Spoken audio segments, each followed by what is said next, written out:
Hey, I am so ready for you to hear the next More Faith, More Life podcast where we talk about you are losing your freedom in the name of freedom. We need to be emancipated from that, and I'll talk about it on the next More Faith, More Life podcast.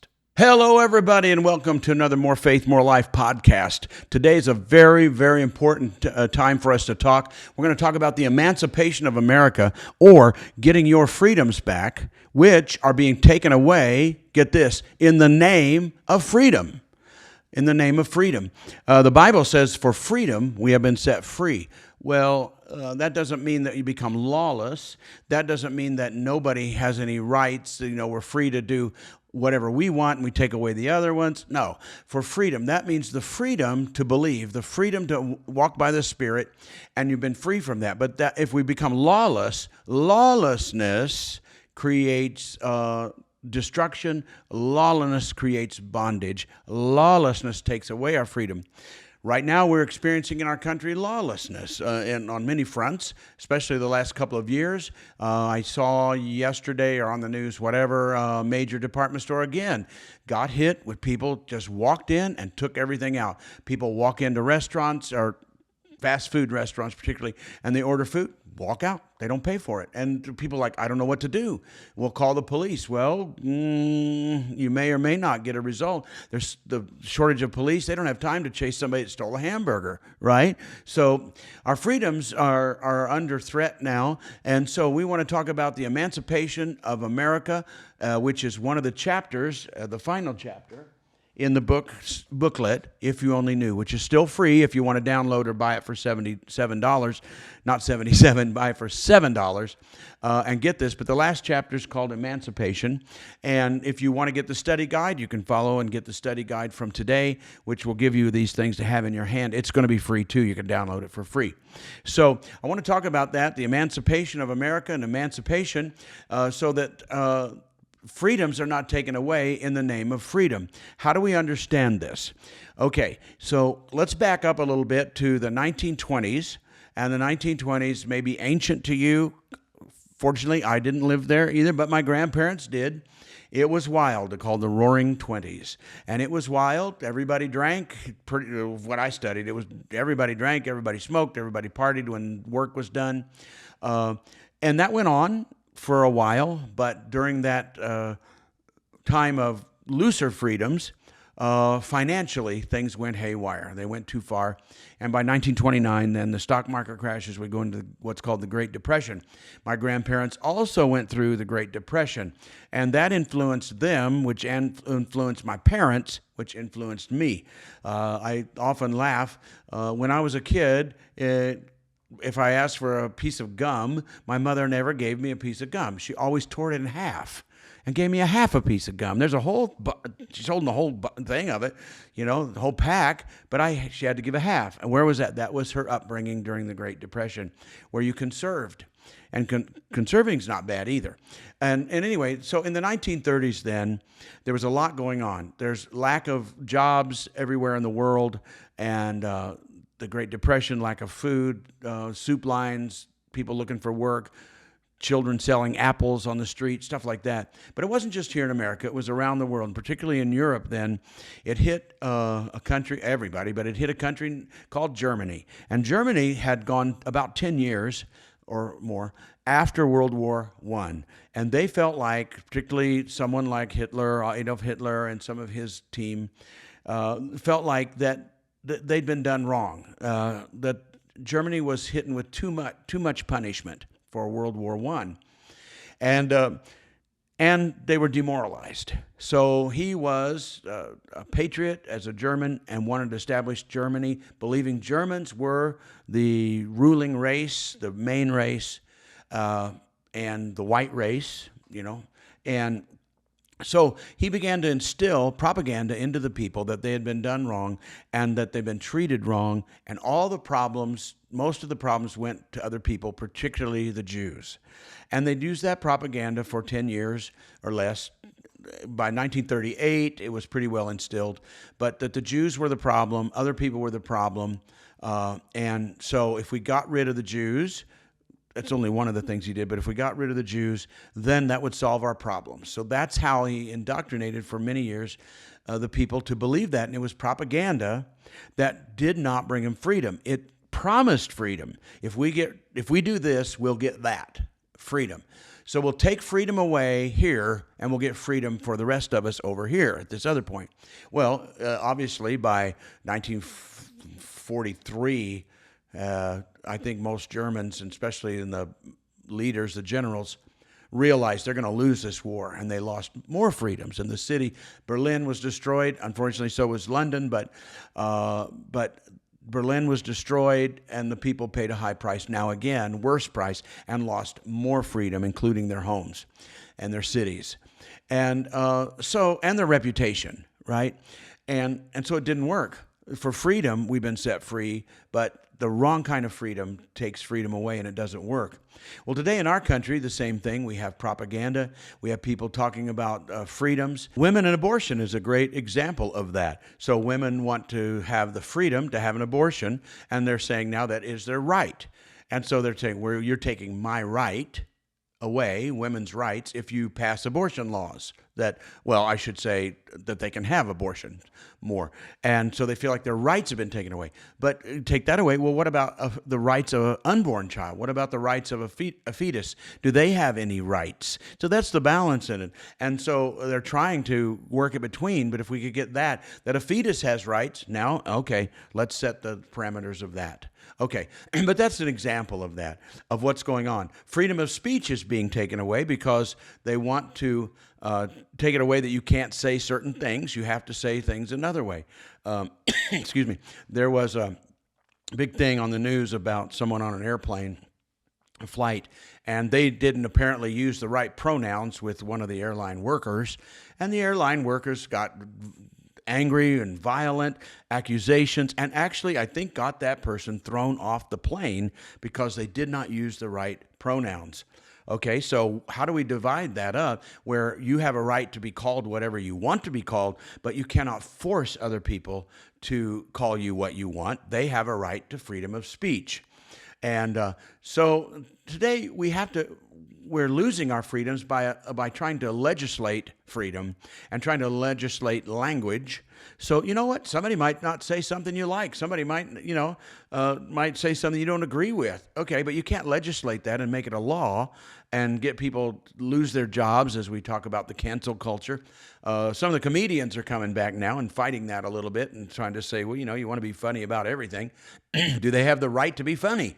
They have a right to tell jokes about what they think is funny. And if you don't think it's funny, you don't listen, or you can get angry, you can get mad, but you don't pass a law and make them lose their job, right?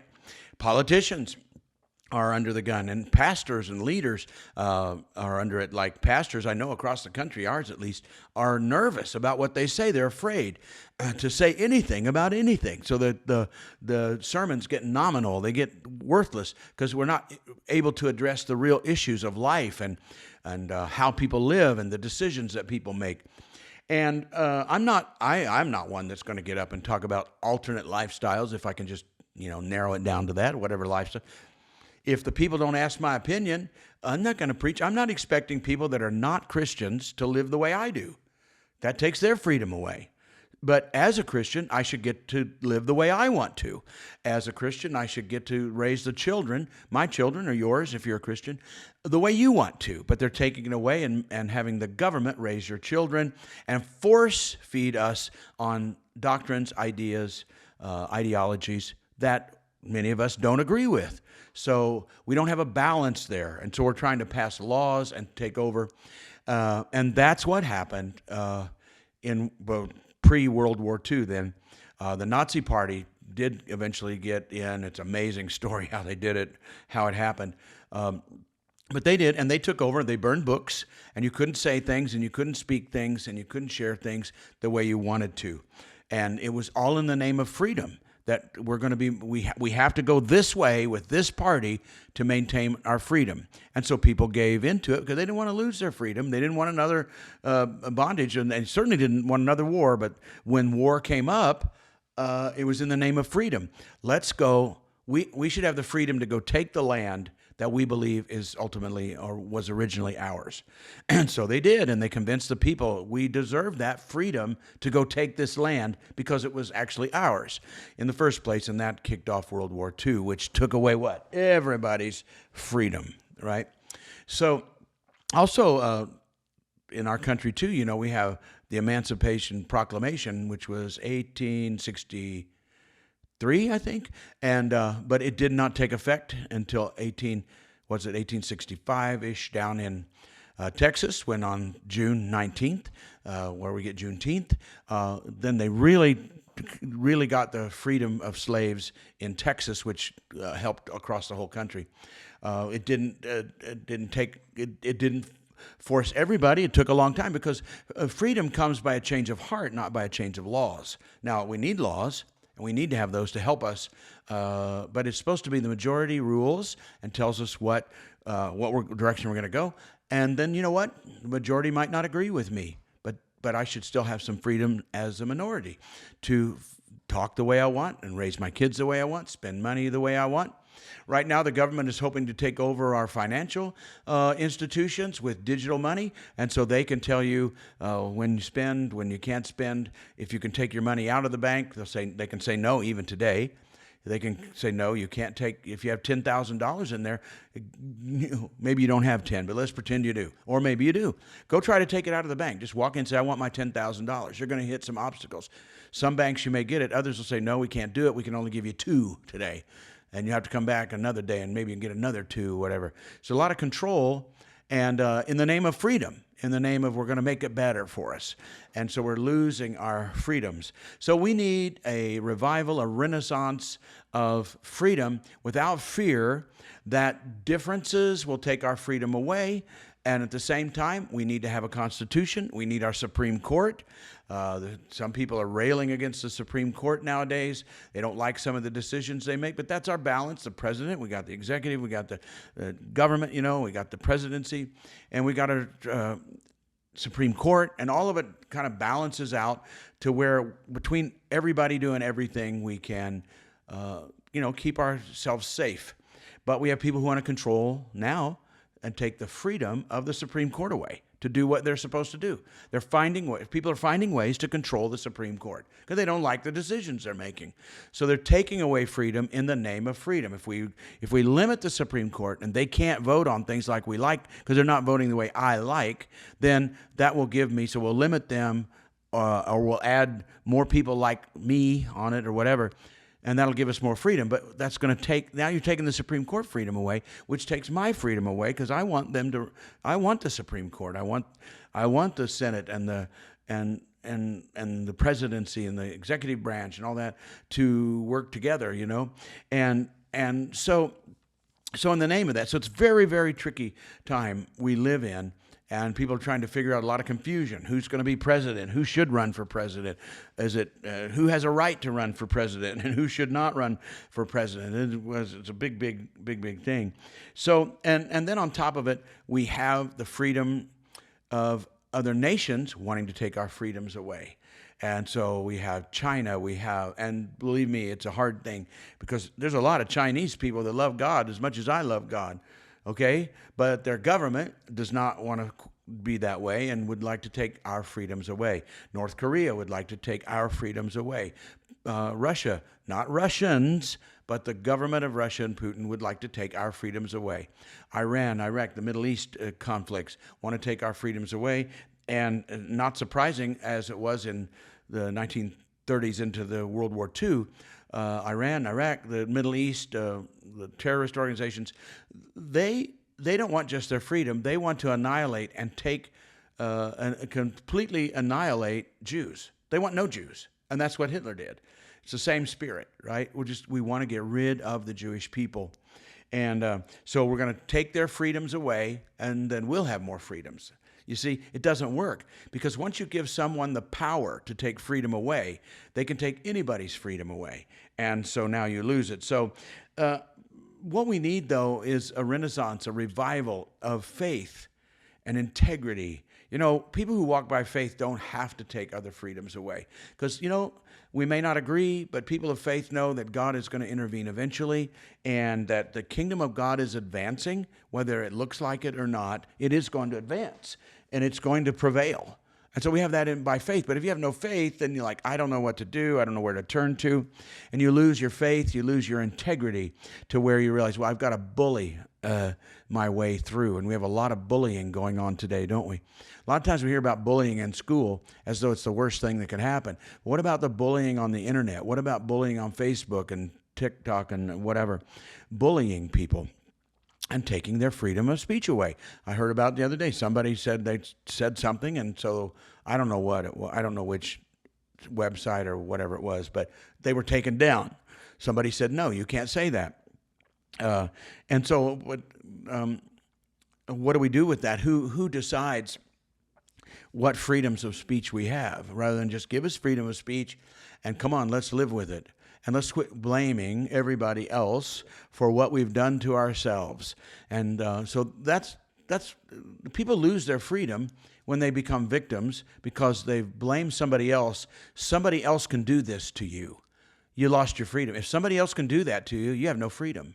And so they blame, they want to say, poor me, my freedoms were taken away, they didn't use the right pronouns, I don't like it, they were toxic, or whatever people say, today, and they said things, and they influenced me, and I made wrong decisions because of them, it's their fault. Well, okay, you may want to blame everybody, but you just gave your freedom away. That says you don't have the freedom to make your own decisions. You did not make your own decisions. You were a victim of somebody else's decisions, right? Sometimes I've heard kids, they say, well, they made me go to church. My family went to church. They felt like they had to go to church. Nobody can make you go to church. What? Come on. And even people, in real cults, a lot of times they call church cults, and it's not even, doesn't define a cult really.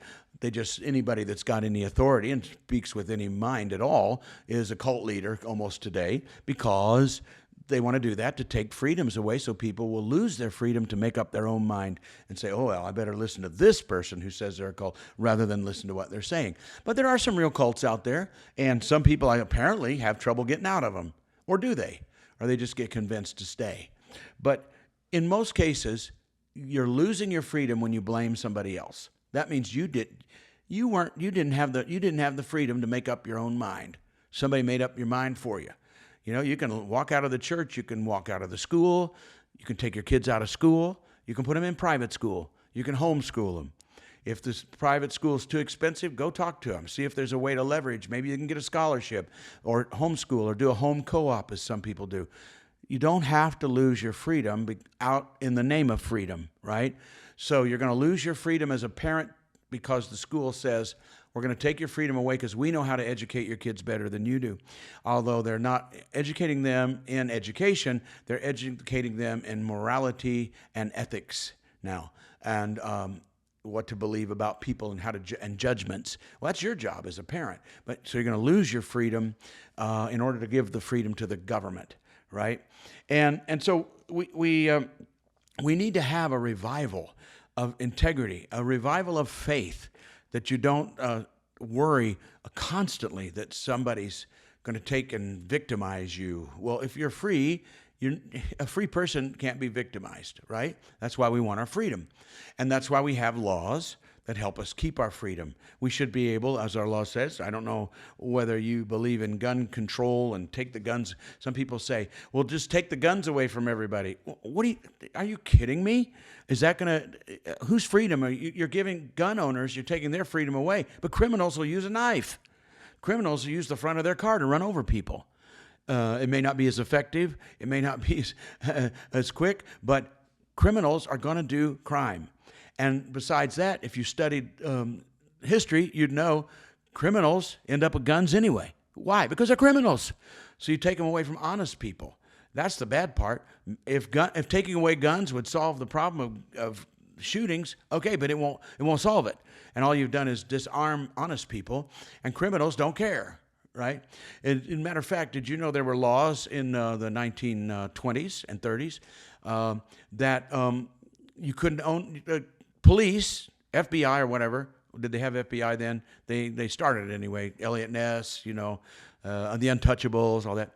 But when it started, they couldn't have what they used to call Tommy guns, which were machine guns, hand machine guns. They called them Tommy guns. And it was against the law to have one, except all the criminals had them. And they couldn't stop the criminals because they go with their little handgun, maybe a shotgun, and try to fight against them. And there were machine guns. All the criminals had them, so it didn't help. So what did they do? They had to say, well, I guess we're going to have to give our police or whoever the right to have a machine gun. So they gave them the rights. Then they got Tommy guns, and now it was an equal fight at least. And it was won. It was won. It was actually won by courts and tax evasion against Al Capone, but still, they began to win. So let's watch that, huh? Let's watch that. We need to be emancipated from cancel culture. We need to be emancipated to let the Constitution read as it is and support the Constitution. Illegal immigrants are what? Illegal. It's illegal to do what they're doing. And so we lose our freedom because they've given the freedom to people to just walk across the borders and walk in by the thousands and thousands and thousands, and now we're in the millions. Well, you may say, well, our country's built on immigration, and okay, but let's do it the right way, because if you do it the wrong way, I lose my freedom, you lose your freedom, and now they're here and they're have no place to go, and so legitimate homeless people that need help are on the street, and illegal immigrants are staying in 5-star, 4-star hotels. Well, golly, what about the hotel owners? You never think about that. Like, I don't even know how they survive. How do they stay open? But anyway, so we need to be emancipated without fear and live in faith and have integrity so that we do not have to take freedom away from people we disagree with or don't understand to keep freedom for everybody. And so we need to be the country that says, let freedom ring, and in God we trust, continue to be the United States of America. So that's my little speech today. I hope it rings with you true as we go forward and begin to pray for a revival of integrity and faith and the Spirit of God, which unifies all people. All right, till next time. Bye-bye.